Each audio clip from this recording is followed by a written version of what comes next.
अरां बिपिएफनि दैदेनगिरि हा फाननायनि मुङाव थगायदों। बे खेबाव बारग' एमएलएनि फिसाज्ला आरो बिपिएफनि दैदेनगिरि मावसुंग्रा बसुमतारीनि सायाव बेरफ्रुसार अजद थिखांदों। बिपिएफनि दैदेनगिरि मावसुंग्रा बसुमतारीया सासे सुबुंखौ हा फाननानै हा होयैनि अजद दैखांदों। दैदेनगिरिया हा फाननायनि मुङाव 22 लाख रां जाख्ल'नानै हा बायग्राखौ हुमखि होदों। अजद बायदियै बिपिएफनि दैदेनगिरि मावसुंग्रा बसुमतारीया रौतानि प्रदीप बसुमतारी मुंनि सासे सुबुंनिफ्राय हा फाननायनि मुङै 22 लाख रां लादों होनना अजद होदों। बिथाङा 1 कथा 10 लेसा हाखौ फाननायनि मुङाव 22 लाख रां लादों।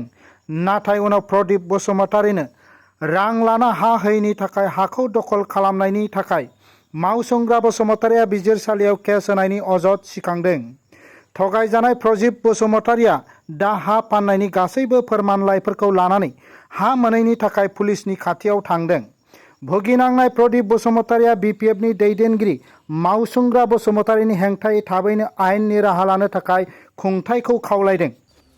बे खेबाव बारग' एमएलएनि फिसाज्ला आरो बिपिएफनि दैदेनगिरि मावसुंग्रा बसुमतारीनि सायाव बेरफ्रुसार अजद थिखांदों। बिपिएफनि दैदेनगिरि मावसुंग्रा बसुमतारीया सासे सुबुंखौ हा फाननानै हा होयैनि अजद दैखांदों। दैदेनगिरिया हा फाननायनि मुङाव 22 लाख रां जाख्ल'नानै हा बायग्राखौ हुमखि होदों। अजद बायदियै बिपिएफनि दैदेनगिरि मावसुंग्रा बसुमतारीया रौतानि प्रदीप बसुमतारी मुंनि सासे सुबुंनिफ्राय हा फाननायनि मुङै 22 लाख रां लादों होनना अजद होदों। प्रदीप बसुमतारी आं दिनै रौतायाव मोनसे हार्डवेयर दखान होनानै जायो। मोनसे आंहा घटना जादों, बेनो जाहैबाय आङो रौतानिनो मावसुंग्रा बसुमतारी बिफा एक्स एमएलए हरेन्द्र बसुमतारीनि फिसाला बिथाङा मोनसे हा बायलाय फानलाय आंजों बन्द'बस्त जादोंमोन। जाय हानि बेसेना जाहैबाय 22 लाख 50 रोजा आरो बे हानि गुवारा जादों 1 कथा 10 लेसा।